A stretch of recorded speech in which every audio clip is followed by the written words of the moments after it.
Halo, Assalamualaikum warahmatullahi wabarakatuh. Bertemu kembali dengan saya, Helmi Hakim. Pada video kali ini saya akan menjelaskan tentang materi zat dan wujudnya. Oke, langsung aja biar tidak bertele-tele. Perlu sahabat pintar ketahui bahwasannya zat itu adalah sesuatu yang memiliki massa dan menempati ruang. Berarti nanti ada istilah massa jenis zat. Nah, nanti ada massa jenis zat padat, massa jenis zat cair, dan massa jenis zat gas. Nah, bahwasannya zat itu adalah sesuatu yang memiliki massa dan menempati ruang. Oke ya, lanjut. Nah, wujud zat itu ada 3, seperti yang kita tahu semuanya, bahwasanya zat itu ada zat padat, cair, dan zat gas.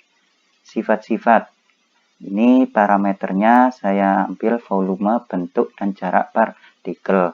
Zat padat, volumenya tetap, bentuknya tetap, dan jarak partikelnya sangat rapat.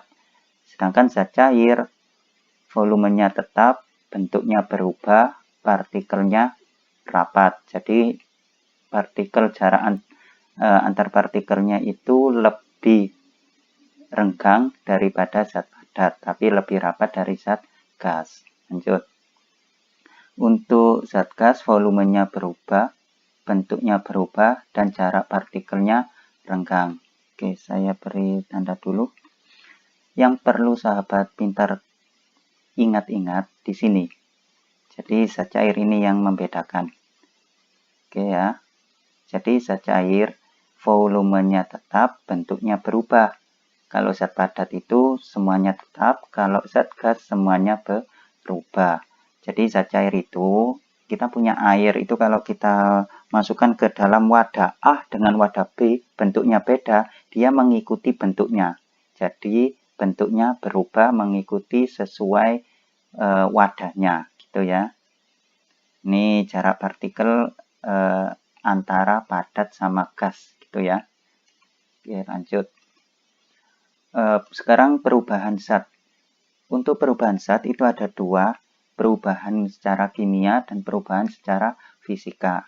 Yang pertama kita pelajari secara singkat dulu aja ya untuk yang kimia, nanti kita detailnya di perubahan fisika. Untuk perubahan kimia itu adalah perubahan zat yang menghasilkan zat baru. Misal pembakaran, peragian atau fermentasi, korosi, pengkaratan, dan pelapukan. Bahwasannya dia menghasilkan zat baru. Awalnya kayu ketika dibakar menjadi arang. Seperti itu ya.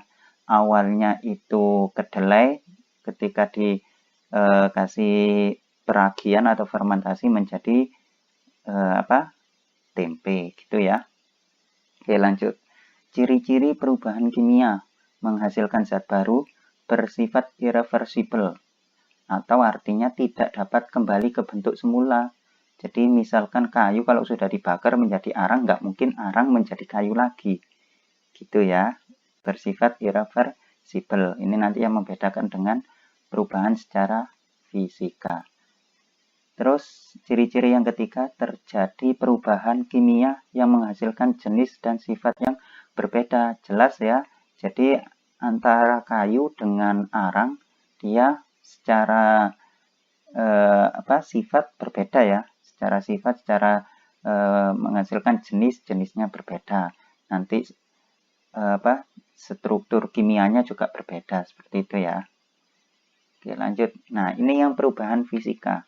Jadi lawan kata dari perubahan kimia, kalau perubahan fisika, perubahan yang tidak menghasilkan zat baru. Itu ya. Ciri-ciri perubahan fisika tidak menghasilkan zat baru, reversible. Jadi dapat kembali ke bentuk sebelumnya. Kalau di kimia itu kan tadi nggak bisa dari kayu menjadi arang ya, arang nggak bisa jadi kayu, seperti itu ya. Terus perubahan hanya pada wujudnya, tidak pada sifatnya. Nah, ini nanti kita perjelas di selanjutnya. Ini macam-macam perubahan fisika. Ini yang pertama, kita akan membahas perubahan berupa perubahan wujud zat, ya, perubahan fisika berupa perubahan wujud zat. Jadi ini saya buatkan tabelnya, ada 3 zat yang sudah saya jelaskan, padat, cair, gas. Ketika padat menjadi cair, namanya mencair. Sebaliknya kalau cair menjadi padat, namanya membeku. Cair menjadi uap, cair menjadi gas itu menguap. Sebaliknya gas menjadi cair, namanya mengembun. Sedangkan kalau padat ke gas, namanya menyublim. Sebaliknya kalau gas ke padat namanya mengkristal. Nah, ini saya jelaskan beberapa contoh yang dalam kehidupan sehari-hari. Kasus kalau mencair ya kita tahu semuanya, es batu menjadi air. Lilin ketika dibakar menjadi cair gitu ya. Nah, apakah air bisa dirubah menjadi es batu lagi? Bisa. Nah, itu yang membedakan antara fisika dengan perubahan kimia. Jadi kalau mana ini pennya? Oke. Kalau di perubahan fisika awalnya es, ya es batu menjadi air, air bisa dirubah kembali menjadi es batu seperti lilin. Lilin ketika dibakar mencair, ketika sudah dingin dia akan membeku lagi, gitu ya. Terus contoh yang selanjutnya membeku, lawan katanya ya air menjadi es batu atau logam gitu ya. Logam ketika dicairkan ya, dipanaskan menjadi cairan logam, ketika didinginkan dia menjadi padatan lagi gitu ya.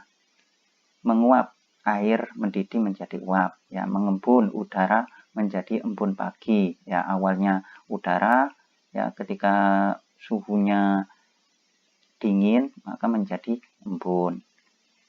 Menyublim, kapur barus menjadi uap. Mengkristal, nah ini mengkristal padat, gas menjadi padat ini ya, gas menjadi padat. Contohnya asap buangan knalpot, gitu ya. Di knalpot itu banyak partikel ya, banyak partikel buangan dari asap knalpot. Ya, partikel yang menumpuk itu yang dinamakan padatan. Ya, hasil buangan asap. Asap dalam hal ini gas, gitu ya. Oke, lanjut. Yang kedua, macam-macam perubahan fisika. Sekarang berupa perubahan ukuran. Ya, ini juga bagian dari perubahan fisika. Misalnya, sahabat pintar menumpuk biji kopi yang menjadi sebuah serbuk kopi. Nah, ini contoh perubahan fisika. Dalam hal ini perubahan ukuran zat, ukuran suatu zat, gitu ya. Oke, lanjut. Terus perubahan fisika yang berupa perubahan volume. Contoh pemuaian. Jadi rel kereta api itu kan ada jarak ya, jadi nggak nyambung. Ketika panas, gini ya, ada jarak. Nah, ada jarak celah ini digunakan untuk pemuaian pada siang hari. Ketika pada terik matahari, maka dia akan menyambung. Nah, bayangkan kalau tidak ada celah ini, maka kalau dia memuai, maka dia akan melengkung, gitu ya, akan melengkung. Itu untuk aplikasi dari perubahan fisika berdasarkan perubahan volume. Lanjut. Gak kelihatan ya. Oke, saya hapus dulu. Nah, ini. Oke, sekarang perubahan fisika berupa perubahan bentuk zat. Misalnya kayu menjadi lemari, kain menjadi baju. Gitu ya, itu merupakan bentuk dari perubahan fisika. Terus perubahan fisika karena adanya arus listrik. Ya, semua alat elektronik ya, dalam hal ini misalnya lampu menyala. Yang awalnya padam, ketika ada aliran listrik maka bisa menyala. Oke, lanjut. Sekarang masuk ke partikel zat. Jadi partikel zat itu adalah bagian terkecil yang masih memiliki sifat dari zat tersebut. Misal partikel gula. Air dicampur dengan gula, maka menjadi air gula. Dalam air gula masih ada partikel gula. Buktinya apa? Masih memiliki sifat zat tersebut. Apa? Rasa manis. Gitu ya. Jadi meskipun dicampur, ketika dia masih memiliki sifat zat tersebut, itu dinamakan masih ada partikel zat semula, dalam hal ini gula, gitu ya. Nah, ini ada perbandingan yang sebelumnya di awal saya bahas sekilas ya. Bentuk partikel antara zat padat, cair, dan gas kelihatan secara jelas bahwasanya padat ini dalam bentuk zat padat ini partikelnya sangat rapat, cair agak renggang, gas sangat renggang. Pola teratur dalam susunan zat padat disebut kristal. Nah, jadi padatan itu ya, sebuah zat padat dia membentuk sebuah kristal. Itu nanti kalau kita pelajari di mata kuliah. Kalau di perkuliahan itu namanya mata kuliah zat padat. Itu nanti kita akan pelajari lebih lanjut. Oke, ini kita jelaskan ya satu persatu untuk ciri-cirinya zat padat. Jarak antar partikel sangat rapat, letaknya teratur ya, membentuk kristal. Gaya tarik-menarik antar partikel sangat kuat. Ya, sangat kuat. Partikel bergetar pada tempatnya, jadi hanya bervibrasi gitu kalau istilahnya di fisika. Bentuk partikel zat cair, jarak antar partikelnya berjauhan ya, lebih renggang daripada zat padat, letaknya tidak teratur, gaya tarik partikelnya lebih lemah dari zat padat, tapi lebih kuat dari zat gas gitu ya. Pertengahan ini kalau zat cair. Getaran partikel bergeser dari tempatnya atau mengalir.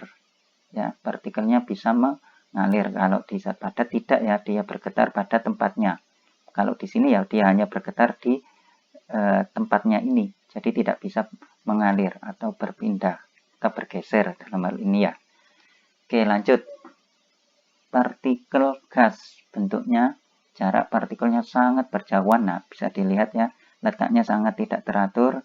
Gaya tarik antar partikel sangat lemah dan partikel bergetar bebas. Jadi bergetar bebas sehingga dia mudah menempati ruang ya.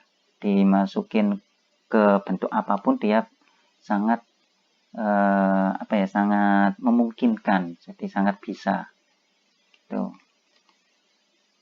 Nah, selanjutnya kita akan membahas tentang gaya antar partikel.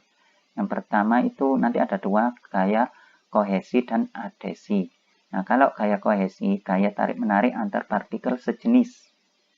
Nah, ini ciri khasnya, gaya kohesi mengakibatkan dua zat bila dicampurkan tidak saling melekat. Contoh air dengan minyak. Itu ternyata kalau sahabat pintar sudah belajar di materi ini, kita bisa menganalisis, oh ternyata air dengan minyak tidak bisa menyatu karena ada gaya kohesi. Raksa dengan pipa kapiler. Nah, ini sahabat pintar bisa temui bahwasanya termometer itu tidak menggunakan air ya. Dia menggunakan air raksa. Jadi cairan raksa. Kenapa? Karena cairan raksa ada gaya kohesi dengan pipa kapiler sehingga tidak bisa melekat. Bayangkan kalau menggunakan air. Jadi ketika suhunya naik, membekas dia. Gitu ya, untuk turun kembali dia akan membekas. Nah, makanya menggunakan raksa. Terus air dengan daun talas. Nah, kalau air dengan daun talas bisa sahabat pintar ketemu ya kalau punya daun talas di pekarangan rumah atau dimanapun itu, kalau diteteskan dengan air maka dia tidak bisa menyatu. Jadi ibaratnya kayak membentuk sebuah butiran air ya. Gitu. Terus yang kedua kayak adhesi. Nah, ini lawan kata dari kohesi. Kalau adhesi itu partikel yang tidak sejenis. Nah, ini ciri khasnya kayak adhesi mengakibatkan dua zat bila dicampurkan akan saling melekat. Contohnya air dengan kaca. Ya, air dengan kaca. Terus air dengan kopi. Nah, ini enggak kelihatan ya. Oke. Air dengan kopi. Tinta dengan cat. Tinta dengan kertas, cat dengan tempo. Bayangkan kalau tinta tidak melekat dengan kertas ya. Jadi kita tidak bisa menulis. Cat dengan tempo itu Oke, terus selanjutnya meniskus permukaan zat cair. Meniskus itu istilah peristiwa melengkungnya permukaan zat cair karena pengaruh gaya kohesi dan adhesi. Melengkungnya itu bisa ke atas atau bisa ke bawah. Kalau ke atas, ini contohnya menjadi meniskus cembung. Kalau melengkungnya ke bawah namanya meniskus cekung. Nah, meniskus cekung ini terjadi pada air. Kalau meniskus cembung terjadi pada raksa, ya pada pipa kapiler, atau ini pada sebuah wadah ya, sebuah wadah kayak bejana U, itu bisa digunakan untuk melihat peristiwa meniskus. Oke, lanjut kapilaritas. Nah, ini mungkin sahabat pintar sebagian sudah paham ya kapilaritas. Jadi kapilaritas itu adalah peristiwa naik atau turunnya zat cair dalam pipa kapiler.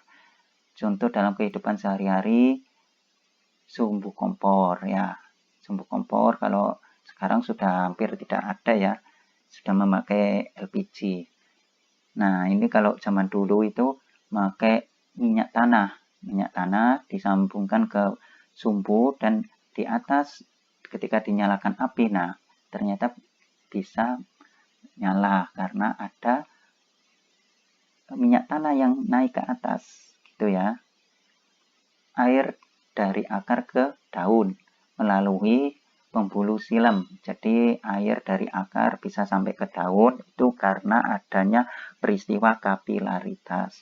Meresapnya air pada kain, ini juga contoh dari dari peristiwa kapilaritas.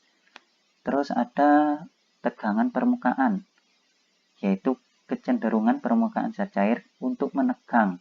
Jadi istilahnya seakan-akan ada terdapat selaput elastis. Jadi seakan-akan ada membran. Contohnya ini ya.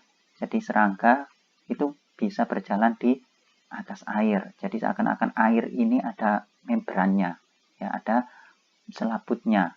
Nah, contohnya ini juga air ya, ada silet di atas air. Nah, silet itu nggak bisa tenggelam karena seakan-akan ada selaput di atas permukaan air.